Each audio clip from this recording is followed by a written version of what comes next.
반갑습니다. 플러스 경매 김수경입니다. 부산 울산 경남 지역 경매 대행 그리고 경공매 교육하고 있습니다.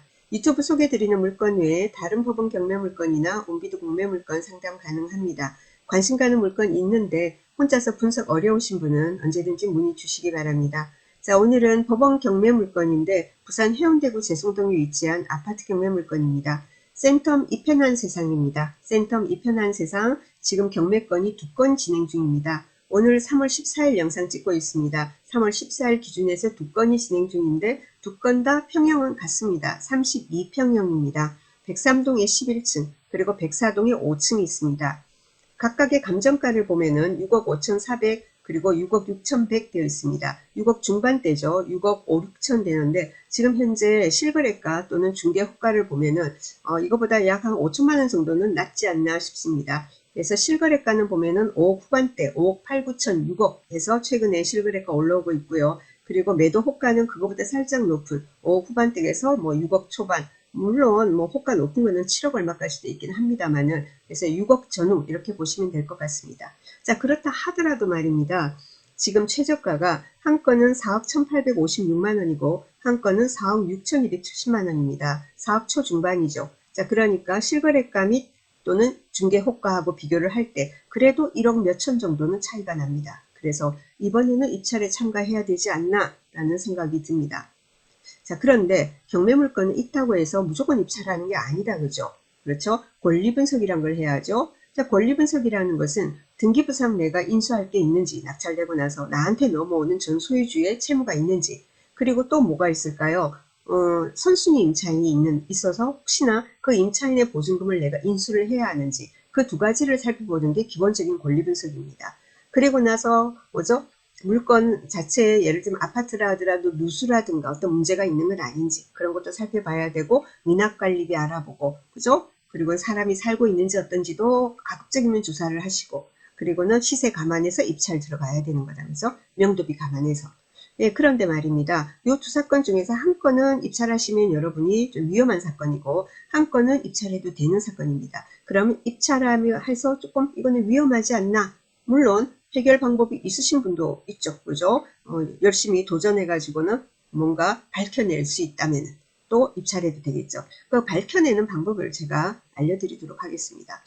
자, 처음에 그러면은 요거 조금 문제 있는 사건부터 보도록 하겠습니다.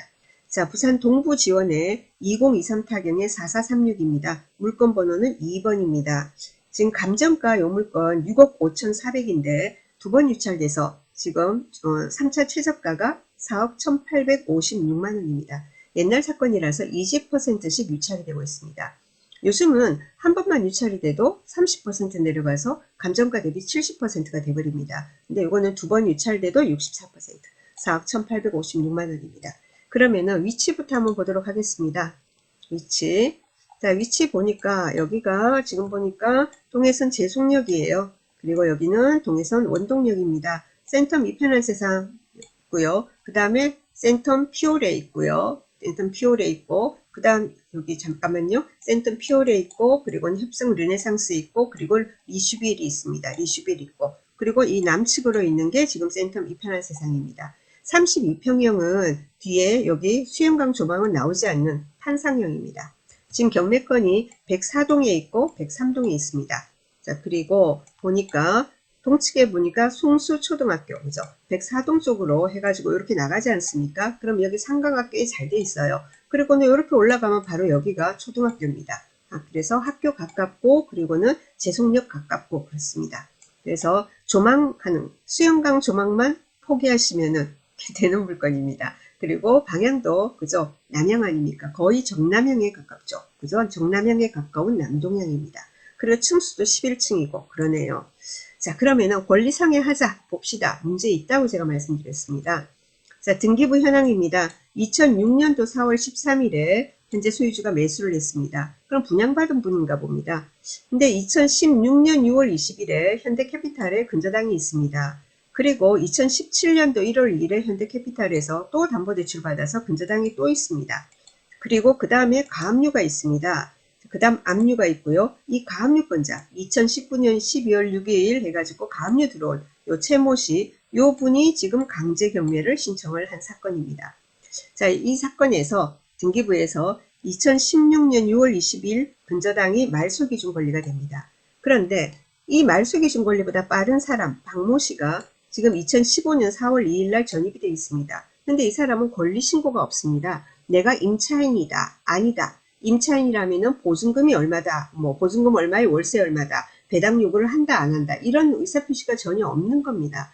그렇기 때문에 말소 기준 권리보다 빠른 소유자가 아니에요. 소유자는 아닙니다. 소유자 아닌 누군가가 전입이 되어 있으면 굉장히 위험한 겁니다. 이 사람이 소유자하고 관련되는 잘 아는 사람이어서 예? 여기를 무상으로 거주를 하고 있는지, 예를 들면은 뭐 저기잖아요. 부모 자식 간에도 정당한 임대차가 있으면 인정을 받거든요. 그런 사람인지 뭔지를 밝혀내야 되는 겁니다. 자, 금융기관에서 대출이 나갈 때는 말이죠. 금융계 대출 언제 나갔습니까? 2016년도 6월 20일입니다. 이날 대출이 나갈 때 소유자 아닌 누군가가 전입이 되어 있으면은 일반적으로 대출이 안 나갑니다. 파악이 되지 않으면. 근데 대출이 나갈 때는 어떤 상황에서 어떤 조건으로 대출이 나가냐면은 요 박모 씨가 나는 임차인이 아니다. 그러니까는 돈을 내고 있는 유상 임차인이 아니다. 나는 무상으로, 그러니까 공짜로 여기에 거주하고 있다. 이런 확약서를 써준다면 대출이 나갈 수 있습니다. 그리고 또 두 번째는 나는 임차인 맞아요. 유상 임차인이에요. 자, 그런데 내 보증금은 뭐 2천만 원에 얼마예요? 1천만 원에 얼마예요? 이런 식으로 아주 소액인 경우에, 그러면은 예를 들면 어떤 물건을 가지고 은행에서 담보 평가를 할 거 아닙니까? 아, 이 물건 같으면은 그죠? 대출이 한 3억 정도 나갈 수 있겠다. 예를 들면은 3억 5천이 나갈 수 있겠다. 자, 그런데 이 사람 보증금 선순위가 있긴 한데 보증금이 2천만 원이야. 얼마 안 되니까 예를 들면은 대출 나갈 수 있는 게 3억이라고 따졌다면은 2천만 원을 그러면 공제하고, 왜? 경매 다음에 넘어갔을 때 그 사람이 그죠? 받아갈 거니까, 먼저 받아갈 거니까, 자기보다 순서가 먼저니까, 그러면 3억이 나갈 수 있는 거를 2천만 원 빼고 2억 8천이 대출이 나간다든가 이럴 수 있는 겁니다. 그러니까 첫 번째 뭐라고요? 나는 그냥 공짜로 여기 살고 있어요. 무상으로 살아요. 하는 확약서를 임차인 본인, 전입돼 있는 본인이 써줬을 때. 그리고 또 두 번째는 뭐라고요? 아주 선순위 임차인이긴 한데 보증금이 얼마 안 돼요. 그런 경우에 그렇죠? 대출 가능한 금액에서 그만큼 공제하고 나가는, 그 두 가지 말고는 안 된다라는 거예요. 근데 여기서 지금 대출이 나갔지 않습니까? 그렇기 때문에 이 사람에 대해서 뭐죠? 현대캐피탈 쪽으로, 그죠? 이쪽으로, 근저당권자 쪽으로 우리는 확인을 해야 되는 겁니다. 근데 전화해서 바로 물어본다고 해서 딱딱딱딱 말을 잘 하지는 않아요. 그래서 그걸 어떻게 여러분이 잘, 그죠? 근저당권자를 설득을 해서 밝혀내는가 하는 것은 우리의 그저 개개인의 역량에 따라 달리겠죠. 그래서 방법은 그렇습니다. 그리고 물론 직접 찾아가가지고 이 박모 씨한테 물어볼 수도 있겠죠. 그죠? 하지만 그건 뭐 쉽겠습니까? 그래서 그렇게 해서 근저당권자를 통해서 이 사람이 지위에 대해서 그죠? 정확하게 파악하지 않은 상태에서는 입찰에 참가하시면 안 된다라는 거예요. 나중에 낙찰 받았는데 이 사람이 떡하니 계약서를 내밀 수도 있는 거죠. 내 보증금 얼마예요? 나 선순위 임차인인데 배당 요구 안 했으니까. 그럼 뭐예요? 매수인이 무조건 인수해야 하는 겁니다. 그래서 그 부분을 반드시 조심하셔야 됩니다. 자, 그리고 그럼 두 번째 사건입니다. 두 번째 사건은 아무런 문제가 없어요. 볼게요. 자, 사건 번호는 2024 타경에 101976대입니다. 101976대입니다. 자, 요거는 감정가가 6억 6,100에서 한 번 유찰돼서 4억 6,270만 원입니다. 입찰 날짜는 4월 1일이에요. 4월 1일입니다. 자, 그러면은 한번 여기 봅시다. 104동이 아까 좀 전에 봤는데요. 자, 조금 전에 본 사건은 103동이었고 여기 뒤에 있는 게 104동입니다. 104동이고 자, 502호입니다. 자, 2호니까 지도상으로 보면 여기가 될 것 같아요. 25층 중에 5층이고요. 그리고는 여기 뒤로 이렇게 나가지 않습니까? 여기 요렇게 나갑니다. 자, 그런데 보면 여기 뭐 바로 나가면 마트도 있고 뭐 다 있어요. 필요하신 거. 요 확대해서 여러분 보시고 임장 가시면 둘러보시면 아시겠지만 꽤 여기가 뭐 그죠? 식당이나 뭐나 제대로 형성이 돼 있어요. 병원도 있고요. 그리고는 이렇게 나가서 말입니다. 이렇게 보면은 바로 여기가 초등학교예요. 그죠? 아까 말씀드렸다시피. 그리고 역도 있고 괜찮습니다. 그죠? 백사동 남양이고, 그리고 502호 요 지도상으로 맞다면은 옆으로 약간 개방감도 좀 있어요. 그죠? 그렇습니다. 그리고 여기는 보면은 등기부상 인수할 거 없습니다. 2015년 7월 9일 날 매수했다고 하고요. 2020년 12월 9일에 근저당이 말소 기준 권리되고 다 말소됩니다. 걱정 안 하셔도 되고, 그리고는 여기는 임차인도 없는 사건입니다.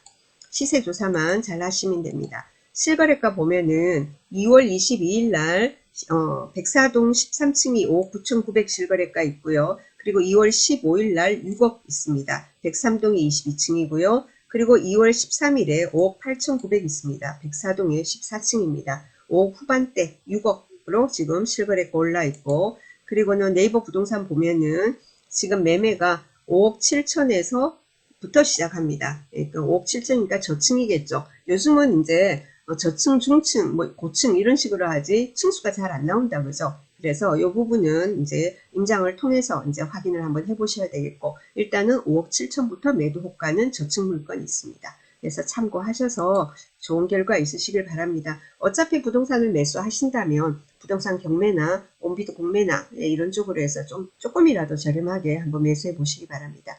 혼자서 경매 진행 어려우신 분은 언제든지 의뢰하시면 명도까지 깔끔하게 해결해 드리도록 하겠습니다. 감사합니다.